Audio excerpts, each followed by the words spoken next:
नमस्कार विद्यार्थी मित्रांनो, इंडस्ट्रियल इंजिनिअरिंगच्या लेक्चर सिरीजमध्ये तुमचं स्वागत आहे. मित्रांनो, या व्हिडिओपासून आपण आपलं सेकंड चॅप्टर म्हणजेच प्रोसेस इंजिनिअरिंगला सुरुवात करत आहोत. चला तर मग सुरुवात करूया. मित्रांनो, प्रोसेस इंजिनिअरिंग शिकताना सर्वात अगोदर आपल्याला प्रोडक्शन ही जी कॉन्सेप्ट आहे ही समजून घेणं फार गरजेचं आहे. मित्रांनो, प्रोडक्शन ऑलरेडी तुम्हाला माहीत आहे. जनरली आपण प्रोडक्शन म्हटलं की एक नेहमीची डेफिनेशन आपली ही असते, ती म्हणजे एखादं रॉ मटेरियलचं कन्व्हर्जन आपण एखाद्या फिनिश प्रोडक्टमध्ये करतो, त्यालाच आपण काय म्हणतो, प्रोडक्शन असं म्हणतो. आणि हे एकदम बरोबर आहे. परंतु प्रोडक्शनला आज आपण थोडंसं डिटेलमध्ये एक्सप्लेन करून घेणार आहोत, समजून घेणार आहोत. मित्रांनो, बऱ्याचदा आपल्याला प्रोडक्शन म्हटलं की ज्यावेळेस आपण म्हणतो conversion of raw material into finish product, परंतु प्रोडक्शन हा जो शब्द आहे किंवा ही जी कॉन्सेप्ट आहे ही फक्त आपली कुठल्याही प्रोडक्ट या रिलेटेड नसते. तर नेहमी लक्षात ठेवा, प्रोडक्ट सोबतच म्हणजे गुड्स सोबतच या ठिकाणी सर्व्हिसचा सुद्धा उल्लेख आपल्याला करावा लागेल. म्हणजे it is a process by which goods or service is created. म्हणजे आपण जे म्हटलंय की raw material into finish product, पण प्रत्येक वेळेस प्रोडक्टच असेल असं काहीही नाही. कारण बऱ्याचशा इंडस्ट्रीज या सर्व्हिस क्रिएट करतात, सर्व्हिस प्रोव्हाइड करतात, म्हणून त्या सुद्धा प्रोडक्शन करतात असं आपण म्हणतो. ओके, म्हणजेच काय, थोडक्यात प्रोडक्शनला आपण अजूनही अशा पद्धतीने डिफाईन करू शकतो, conversion of set of input into some kind of output. म्हणजे आपण काहीतरी इनपुट या ठिकाणी देणार आहोत आणि त्यातून आपण सम काइंड ऑफ आउटपुट म्हणजे काहीतरी आउटपुट या ठिकाणावरनं काढणार आहोत, त्यालाच आपण प्रोडक्शन असं म्हणतो. त्याच पद्धतीने मित्रांनो, जसं मी आत्ताच सांगितलं, it may be a product or service. Production ज्यावेळेस आपण हा शब्द किंवा ही संकल्पना वापरतो त्यावेळेस त्या ठिकाणी एखादं प्रोडक्ट असू शकतं किंवा सर्व्हिस असू शकते. आता प्रोडक्ट म्हणजे काय, ऑटोमोबाईलचा एखादा कॉम्पोनंट आपण मॅन्युफॅक्चर केला, फॉर एक्झाम्पल ऑटोमोबाईलचा एखादा कॉम्पोनंट मॅन्युफॅक्चर केला किंवा एखादी कार मॅन्युफॅक्चर केली तर ते प्रोडक्ट कॅटेगरीमध्ये येणार आहे. परंतु जर आपण एखाद्या हॉटेलचा विचार केला, एखाद्या हॉस्पिटलचा विचार केला, तर हे सुद्धा काय करताय, हॉटेल असतील, हॉस्पिटल असतील, हे सर्व्हिस प्रोव्हाइड करतायत, म्हणून ते सुद्धा प्रोडक्शन या कॅटेगरीमध्ये येतात. मित्रांनो, प्रोडक्शनला अजून अशा पद्धतीने डिफाईन केलं जातं, ते म्हणजे it is a value addition process. ही फार इम्पॉर्टंट डेफिनेशन आहे मित्रांनो.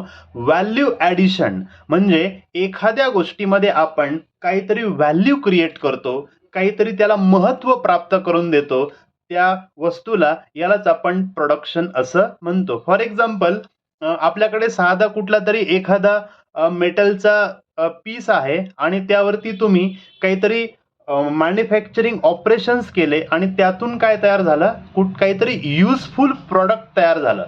म्हणजेच काय, तुम्ही त्यामध्ये व्हॅल्यू ऍड केली, हे लक्षात घ्या. ओके, आणि हे सर्व शक्य आहे मित्रांनो कधी, म्हणजे प्रोडक्शन कधी शक्य आहे, ते तेव्हाच शक्य आहे जेव्हा आपण पीपल, मटेरियल अँड मशीन्स यांना एकत्र घेऊन येतो. Bringing together people, material and मशीन्सला ज्यावेळेस आपण एकत्र घेऊन येणार आहे त्यावेळेसच प्रोडक्शन हे पॉसिबल आहे.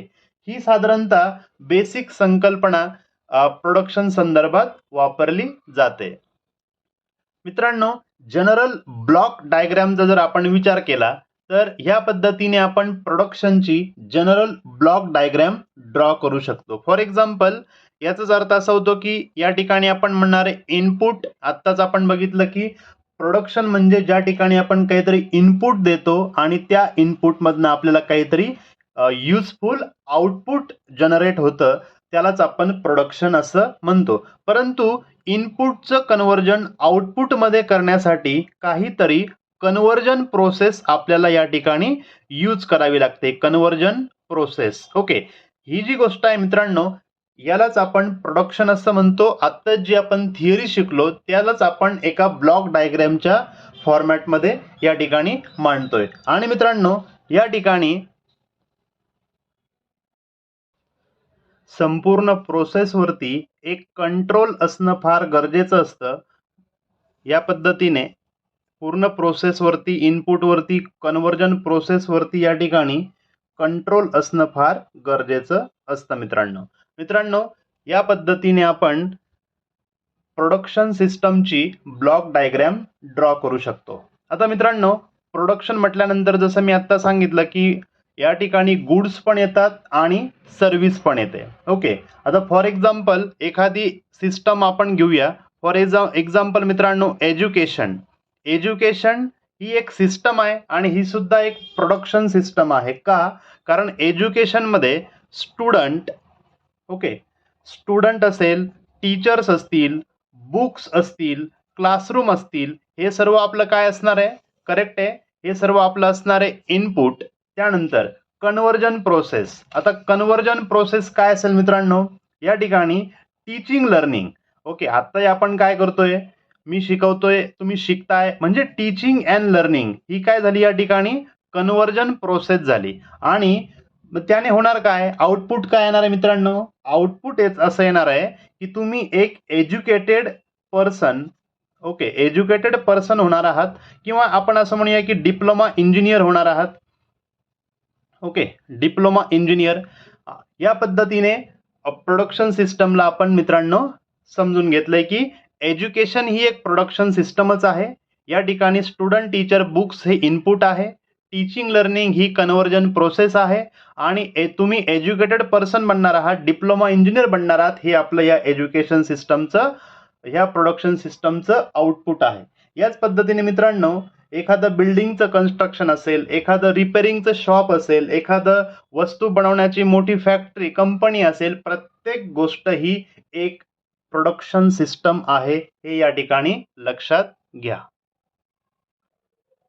पुढचा टॉपिक आहे मित्रांनो आपला factors of production. Okay, important topic आहे की फॅक्टर्स ऑफ प्रोडक्शन. फॅक्टर्स म्हणजे अशा कोणत्या गोष्टी आहेत की ज्या गोष्टी प्रोडक्शन करण्यासाठी आपल्याला गरजेच्या असतात. फॉर एक्झाम्पल, याचाच अर्थ असा होतो factors of production, resources needed to provide goods or service. म्हणजे गुड्स किंवा सर्व्हिस क्रिएट करण्यासाठी आपल्याला जे रिसोर्सेस नीडेड असतात, ज्या गोष्टींची गरज असते, ज्या साधनांची गरज असते, त्यांना आपण फॅक्टर्स ऑफ प्रोडक्शन असं म्हणतो. मित्रांनो, आता तुम्हाला तर माहित आहे की प्रोडक्शनसाठी खूप साऱ्या फॅक्टरची गरज असते. फॉर एक्झाम्पल, जागा म्हणजे लँड असेल, बिल्डिंग असेल, मशीन्स असतील, लेबर असतील, कॅपिटल असतील, मनी असेल, मटेरियल असेल, मॅनपॉवर असेल, खूप सारे प्रोडक्शनचे फॅक्टर्स आहे. परंतु या सर्व प्रोडक्शनच्या फॅक्टर्सला मित्रांनो मेन 4च कॅटेगरीत डिवाइड केलेलं आहे. या 4 कुठल्या कॅटेगरी आहेत ते आता आपण बघूया. Factors of production. सर्वात पहिला फॅक्टर आहे मित्रांनो, आणि तो फॅक्टर म्हणजे या ठिकाणी आहे तो लँड. ओके, या ठिकाणी लँडचा अर्थ नुसता जागा असा होत नाही, हे या ठिकाणी समजून घ्या. मी आत्ताच सांगितलं सर्व फॅक्टर्सला आपण 4च कॅटेगरीमध्ये डिवाइड केलेला आहे. त्यामुळे या ठिकाणी लँडचा असा अर्थ होतो, लक्षात घ्या, all natural resources. Okay, all natural resources required for the production. सर्व नॅचरल रिसोर्सेस जे आपल्या प्रोडक्शनसाठी यूज होतात त्या सर्वांना लँड ह्या कॅटेगरीमध्ये टाकलेलं आहे. ऑल नॅचरल रिसोर्सेस याचा अर्थ सरळ सरळ आहे मित्रांनो. याचा अर्थ असा होतो की लँड म्हणजे जागा असेल, फॉर एक्झाम्पल वॉटर असेल, हे सुद्धा नॅचरल रिसोर्सेस आहे. कोल असेल, ओके, रिव्हर असेल, लेक असेल, त्यानंतर एअर असेल, सनलाईट असेल, या सर्व फॅक्टर्स जे आपल्याला प्रोडक्शनसाठी लागतात, परंतु जे नॅचरली आपल्याला मिळतात किंवा जे नॅचरल रिसोर्सेस आहे त्यांना आपण लँड असं म्हणतो. या सर्वांना एकत्रितपणे लँड असं म्हटलं जातं. मित्रांनो, दुसरा जो सर्वात महत्वाचा प्रोडक्शनचा फॅक्टर आहे तो म्हणजे लेबर. ओके, लेबरचा साधा सरळ अर्थ आहे मित्रांनो, ते म्हणजे ह्युमन एफर्ट.